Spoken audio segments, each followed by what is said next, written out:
Seorang kaya, hartanya banyak, dia naik kereta yang besar, megah dan mewah.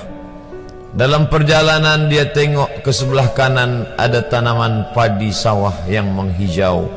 Di tengah sawah, suami sudah menunggu makanan siang tiba. Apa kata orang kaya dalam kereta? Oh, bahagianya petani. Di tengah perutnya lapar, istri dan anaknya datang. Makanan tiba pada waktunya. Air minum dapat menghilang dahaga.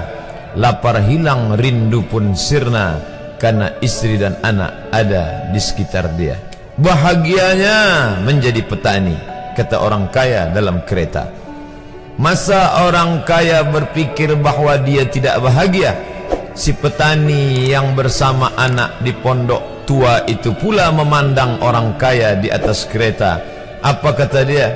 Betapa bahagianya orang kaya naik kereta, sedangkan aku hanya duduk di pondok yang tua. Maka pada hakikatnya manusia ini dua-duanya tak bahagia. Lalu sebenarnya bahagia itu di mana? Ada seorang anak yang sedang belajar di college university. Maka dia berkata, alangkah bahagianya kalau saya dapat BA.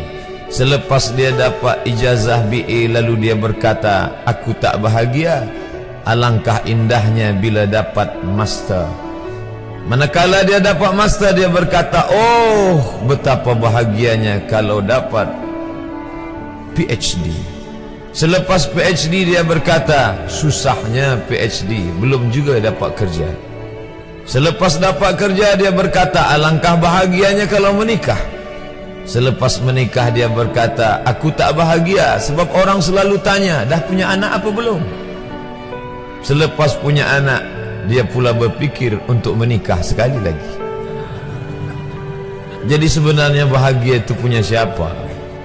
Oleh sebab itu bila kita baca kitab-kitab, maka makna sa'adah, kebahagiaan, orang yang bahagia sa'id, bahagia adalah insyirahus sadr, ketika hati terasa lapang apapun yang datang.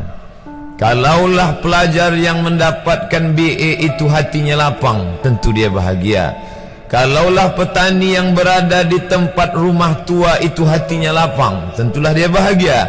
Kalaulah orang kaya dengan kereta yang besar itu hatinya lapang, tentulah dia bahagia.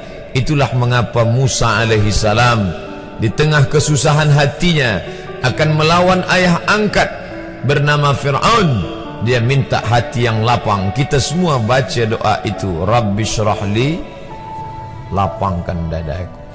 Itulah mengapa kakinya pecah berdarah, giginya patah, pelipisnya pecah meneteskan darah, tapi dia tersenyum bahagia kerana hatinya lapang. Allah sudah lapangkan hatinya. Apa kata Allah untuk dia? Alam nashrah laka sadrak. Itu beza Muhammad dengan Musa. Musa meminta, Rabbi shrah li sadri wa yassir li amri wahlul 'uqdatam min lisani yafqahu qawli. Sedang Muhammad tidak meminta, belum meminta, Allah dah bagi pada dia. Apa kata Allah? Alam nashrah laka sadrak wa wada'na anka wizrak alladhi anqadha dhahrak wa rafa'na laka dhikrak. Bila kau dalam keadaan susah, dua kali Allah ulang, fa inna ma'al usri yusra, inna ma'al usri yusra.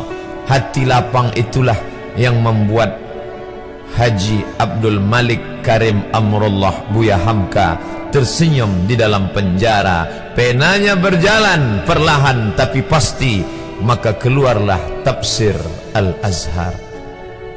Hati yang lapang itu juga membuat Said Qutb tersenyum menghadapi tiang gantungan.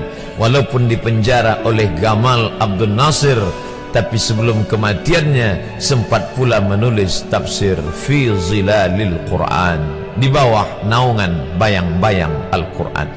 Apa kata Said Qutb dalam muqaddimahnya? Al-hayatu fi zilalil Quran ni'mah. Hidup di bawah naungan bayang-bayang Al-Quran itu nikmat. La ya'rifuha illa man zaqaha. Tidak ada yang boleh mengetahuinya kecuali orang yang pernah merasakannya. Maka bahagia adalah ketika hati terasa lapang.